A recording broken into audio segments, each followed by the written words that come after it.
Achieving the result is very straightforward, as long as you've remembered how to easily select a ring of faces and how to scale in only 2 dimensions at the same time. We'll start by creating a cylinder, and then enter Edit mode. Using Front View, the ring of vertical edges is selected and subdivided, setting the number of cuts to 2. Next, we'll select the top edge loop and move it up in the Z direction, setting the distance to 0.4. Although an exact distance is not important, we want to know the value so that we then move the second edge loop down by the same amount.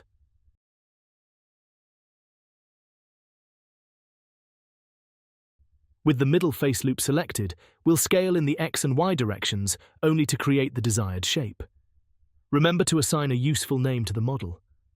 Actually, this time we don't need to apply scale or rotation, since the new shape still has the same orientation and overall dimensions as the cylinder we started out with. For the same reason, there's no need to adjust the origin.